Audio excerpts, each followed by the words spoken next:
অনেক দিন ধরে ইচ্ছে ছিল বাবির আমরা যেন বাবির বাড়িতে বেড়াতে আসি। এই তো আমরা আজকে চলে আসছি। বাবির কথা ছিল আমার বাড়িটা যখন কমপ্লিট হবে তখন কিন্তু তোমরা আমাদের এখানে এসে থাকতে হবে।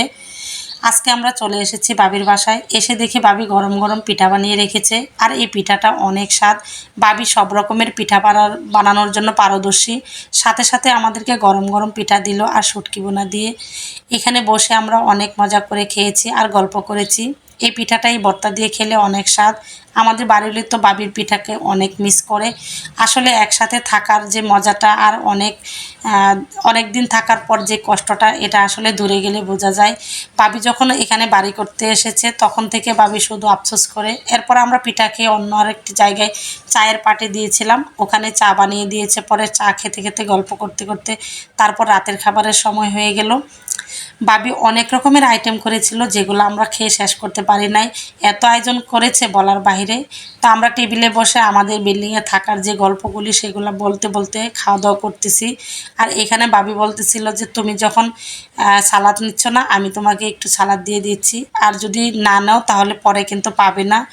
বাবির হাতের ভালোবাসার ছোঁয়া দিয়ে আমাকে সালাদ দিয়ে দিচ্ছিল। আসলে এটাই আমাদের ভালোবাসা।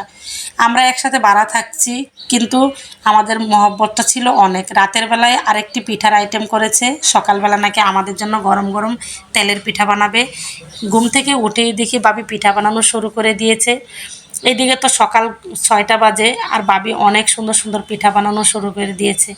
আমি তো পুরাই অবাক হয়ে গেছি। পিঠা তো এত সুন্দর করে ফুলেছে, দেখেই মনে হচ্ছে যে অনেক স্বাদ হবে। পিঠাগুলো ছিল অনেক নরম তুলতুলা এবং ফুলকো ফুলকো।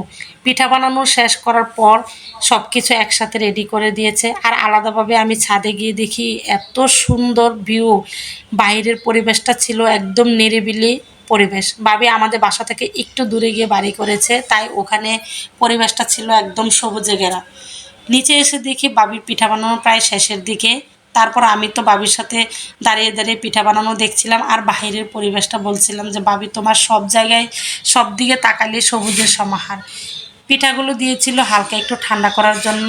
সবাই মিলে আমরা পিঠা খাওয়া শুরু করে দিয়েছি। আসলে কাছের মানুষ দূরে চলে গেলে একটু কষ্ট লাগে, কিন্তু মনে থেকে গেলে কোনো ব্যাপার না। আমরা প্রায় সময় বেড়াতে যাই। তো বাবির জন্য সবাই দোয়া করবেন। আজকের মতো